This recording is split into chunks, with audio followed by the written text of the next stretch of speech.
And welcome back. Okay, in the last chapter we started writing some code.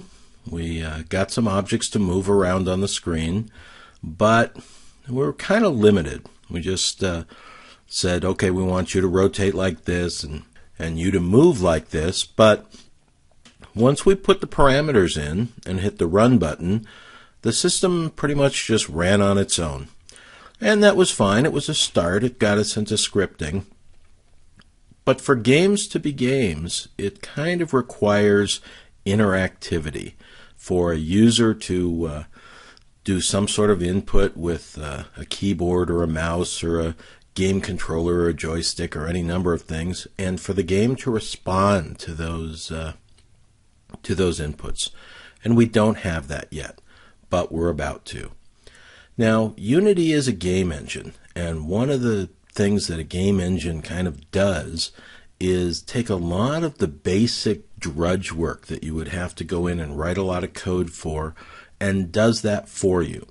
And that's the case here as well. And we're going to see just in a second that in a lot of systems, getting a control, getting a keyboard key press or a mouse movement or some other thing to actually cause something to happen on the screen takes a lot of basic coding functionality, capturing the input and deciding what that means, and then translating it to the object. Well, we still have the translating it to the object part, but most of the rest of it is going to be controlled automatically by Unity. And we're going to just take a look at how that works here for a second. So first thing we're going to do is open Unity, of course.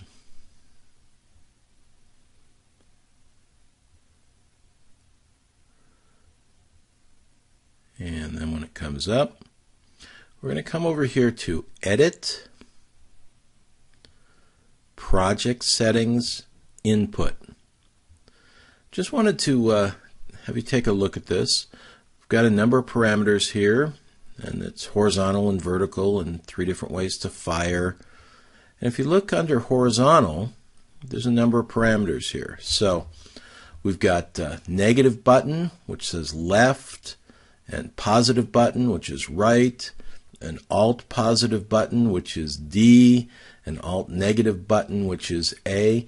These are keyboard keys. So left and right are the left and right arrow keys.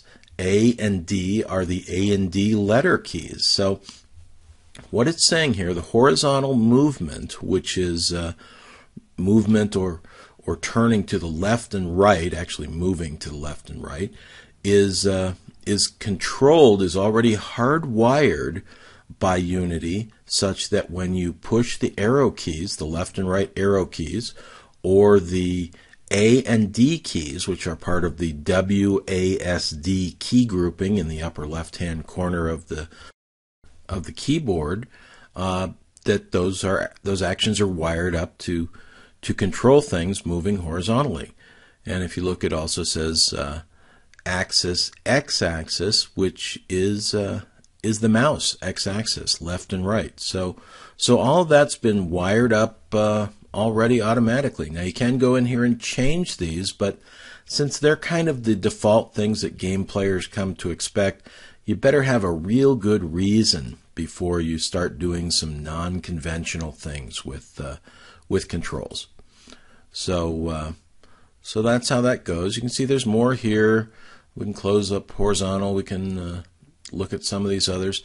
Now there's some secondary ones down here. Those are because you can really only have a primary and an alternate control specified for things like keyboard keys and whatnot. If you wanted more, you can come in here to these additional things, or just other types of controllers. So it gives you some extras, and you can actually add more lines to this and do all kinds of very exotic things with controls, but you don't have to.